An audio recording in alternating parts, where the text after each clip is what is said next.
Alexander Solzhenitsyn, the great Russian novelist, was once asked the penetrating question, what is wrong with the 20th century? Solzhenitsyn thought a minute and responded, the problem with the 20th century is men and women have forgotten God. Why is that a problem? Because God is love. Why is that a problem? Because when God created you and me, He created us as relational beings. And if we forget about God, we move away from real love. Love in America is a cocktail of infatuation, convenience, and excitement. That is not what the love of God is all about. The love of God is all about seeking the highest good of another person. Let me ask you, when you are confronted by suffering, when you are confronted by a hurting person, how do you respond? One of the most fascinating exercises is to watch a group of people watching the news on television. A scene of people starving, suffering, dying in Haiti comes on the television screen.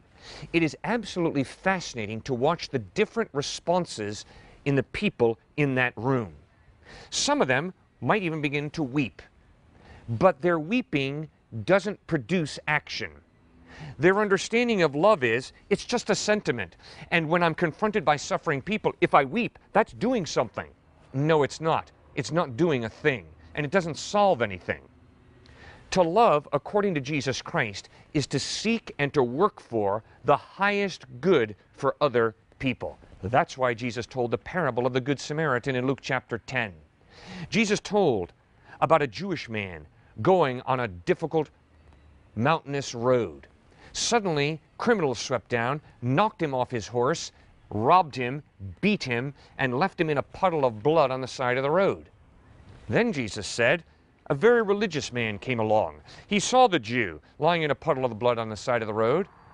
He didn't have time to get involved. He was not motivated to do anything for the guy. He walked by. A second religious man came along. He saw the wreck of grief lying in a puddle of blood on the side of the road, and he too was not moved to do anything. He wasn't motivated to help. He just kept right on going. Then Jesus said, a Samaritan came along. You must understand, there was all types of racial bigotry and prejudice between Jews and Samaritans in first century Palestinian society. There were plenty of reasons for that Samaritan to keep right on trucking and ignore the hurting man on the side of the road. But Jesus said the Samaritan stopped. He was motivated by genuine love. He got down and he cleaned out the cuts and bandaged the wounds of the Jew. Then he put the man on his horse, brought him to an inn, and paid the innkeeper to take care of and to heal the Jew. Then Jesus said, go and do likewise. That is love. Love is not an idle sentiment. Love is not simply having some tears roll down your cheeks because you're empathizing with somebody. Love must act. It must act for the well-being, to produce the well-being of other people. Little Billy was in junior high. He had cerebral palsy. He went to a junior high camp. Junior high school students can be cruel. One day, Billy asked a fellow camper which way it was to the craft shop.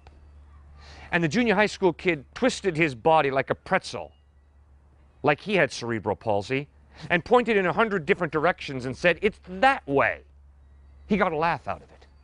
A laugh at the expense of a little kid with cerebral palsy. But the cruelty reached its height when Billy's tent voted that he should lead camp devotions.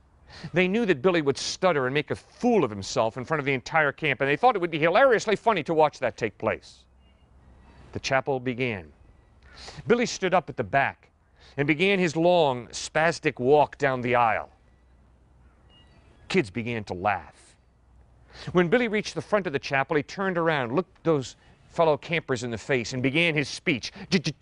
Jesus loves me. Silence settled over that junior high school camp. Billy continued, Jesus loves me. One boy began to weep. Billy continued his talk. And I love Jesus. Every kid was weeping. Why? Because they understood that Billy was totally in touch with reality. the real, true, living God who loves every one of us so much that he sent his only Son, Jesus Christ, to bleed and die on a cross for you, for Billy, and for me. Now it's time, isn't it, to respond to this God of love by putting your faith in him, by putting your trust in Jesus Christ, by asking him to forgive you for the wrong you've done, and by committing your life to live a life of love in the power of Jesus Christ. It is hard to love. It's hard for me to love. It's hard for you to love. And it is hard for Billy to love. But Christ wants to help us. And he says, open up your heart, open up your personality, open up your soul to me, and I will live within you. And I will flood you with my love, and I will begin to give you the power to love others. God bless you as you make that most important decision. I'm the pastor of Grace Community Church. We meet every Sunday morning at Sachs Middle School in New Canaan, Connecticut at 9:30. Take the Merritt Parkway to exit 37, go to the end of the ramp, take a left onto Route 124, go approximately 1 mile and take a right into Sachs Middle School.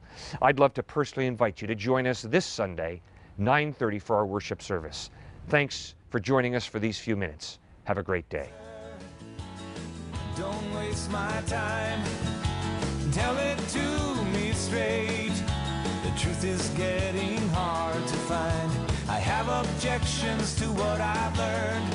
I have questions and concerns.